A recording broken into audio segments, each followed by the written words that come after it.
Hi,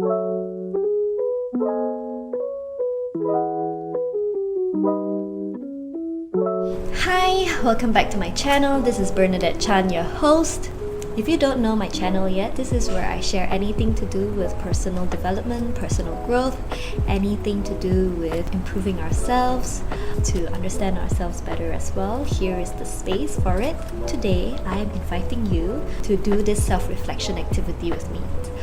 What you would tell your younger self.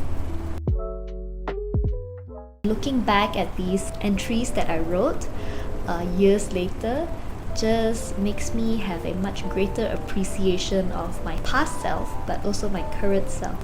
One of the things that we don't get to see a lot is our own growth. So looking back on my own writing, thinking, lamenting, celebrating, concerning me at the time, really gave me a great perspective on the journey that I've made, how far I've come, and what are the other future things for me to work on. One of the great things about this activity as well is that it would also give you space to acknowledge the experiences you've had, the actions you took, or the emotions you had. A lot of the times when we do experience certain events that may not be so nice or so decent, we would deal with it, we solved it, and we move on. But we don't have a lot of time to sit down and reflect how we feel, and sometimes we do need that space to just give ourselves that comfort, that acknowledgement that we need, the forgiveness that we crave from within. So doing this activity is going to help you reveal some of those things and give you that space to sit on it and give you what you need at the time that you didn't get to have. And last but not least, it is also a good activity for you to appreciate the journey and the actions and emotions that you've had. So it's also just about recalling those events, giving yourself time to reflect on that event that has impacted and affected and influenced your life in any way to make you the person that you are today.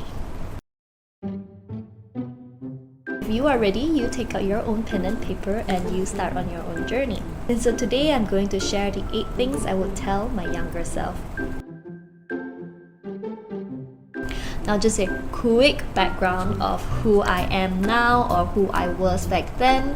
I am currently in my 30s. I am married, I have a husband, and I have a 22-month-old daughter.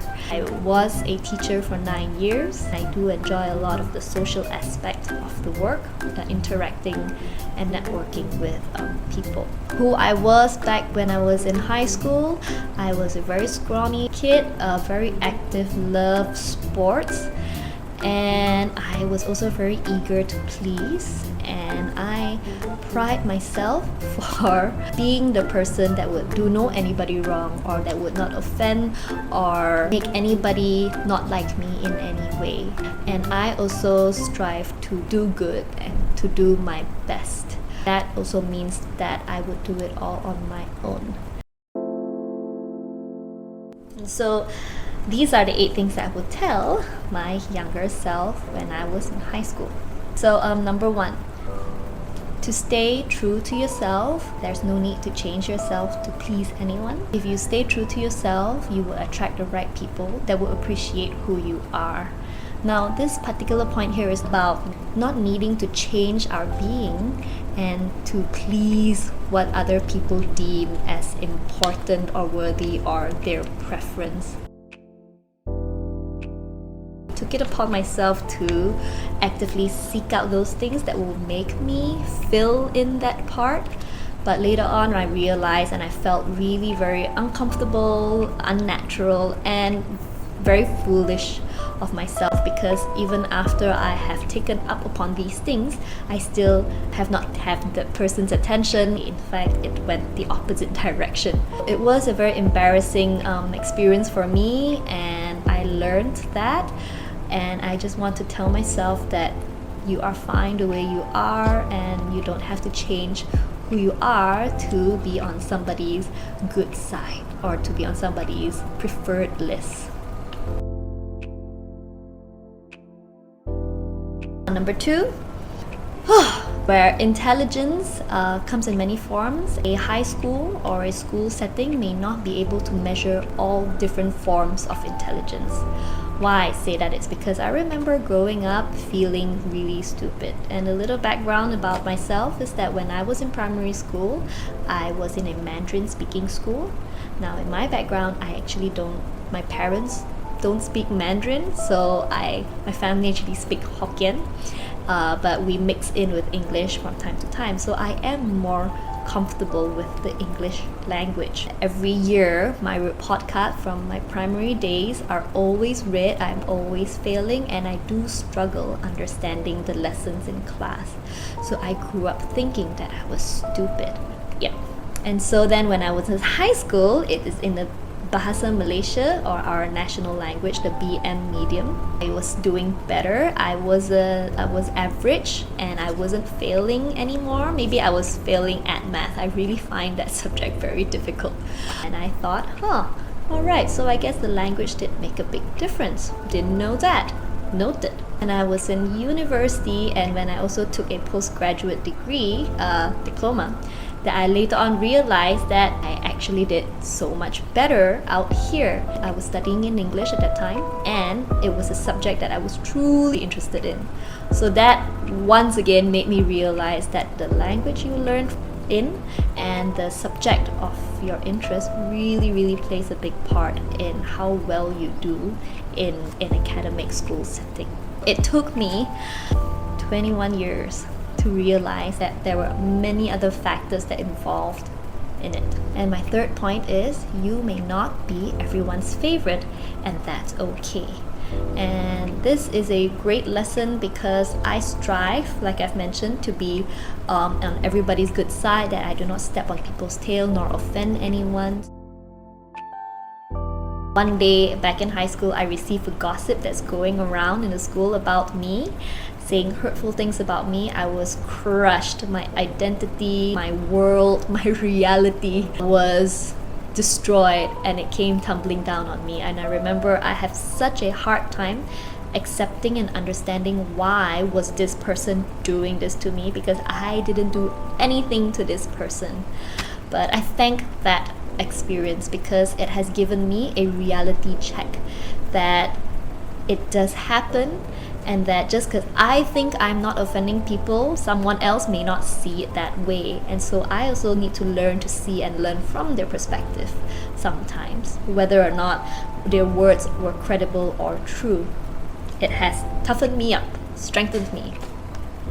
Now the fourth one would be, you don't have to look strong and figure out everything on your own. It is okay to be humble and seek help.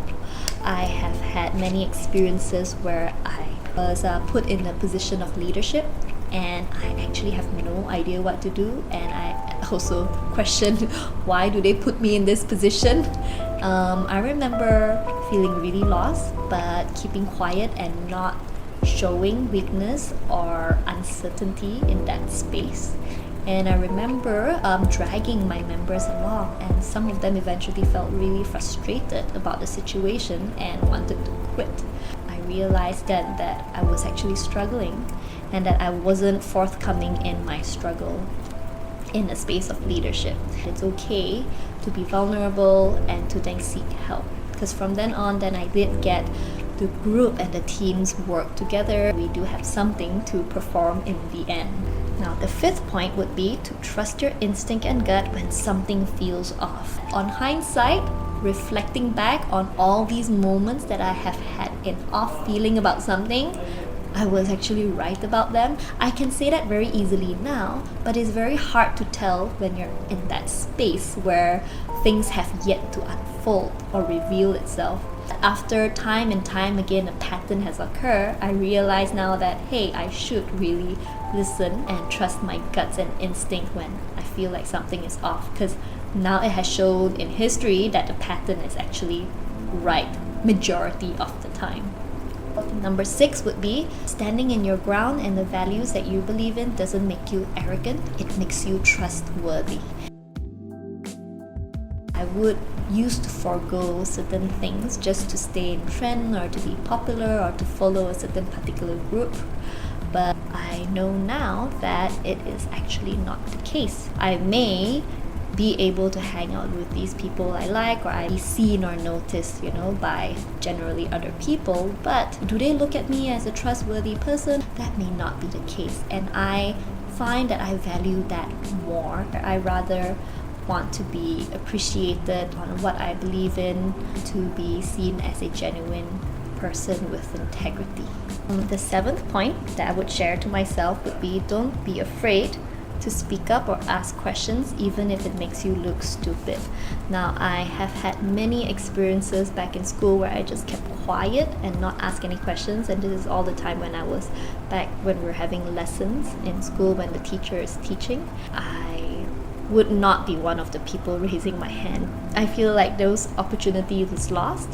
Today, I no longer want that to be the case. Last but not least, I would like to share not an advice that would tell my younger self, but an appreciation for my younger self. We also need to look at what are the great things or good things that we have been doing when we were younger that has also brought us to where we are today. Not just all the mistakes or lessons we've learned, but the grit or the character and the natural strength that you have had since young.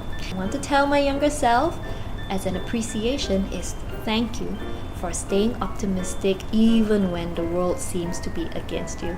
Now, I know this might sound very, very dramatic, but honestly, if you look back, we are most volatile in our emotional roller coaster when we are in high school. In that space of very high highs and low lows, I remember that I was hit with quite a number of lows, but I'm very, very grateful for myself for staying optimistic and getting myself through low spaces and time, and that still was hopeful about the future. Because here's a news flash to you, younger self, that you are now in a much better space, and that your dream did come true of having a complete family. I want so very much. So thank you for being optimistic and hopeful. And so I hope this activity, my reflection, would have helped you jog some memories or inspired you to also come up with your own list, and that you can keep going every year. I do recommend to do this annually because it is a great reflection of how far you've come in a year or 2 years or 5 years, and looking back at those lists, it really gives you such a great sense of appreciation and achievement as well, to how far you've come as a person, and to appreciate the experiences and the person that you were, and that who you are now, and that charting the journey that you want to continue to grow in the future.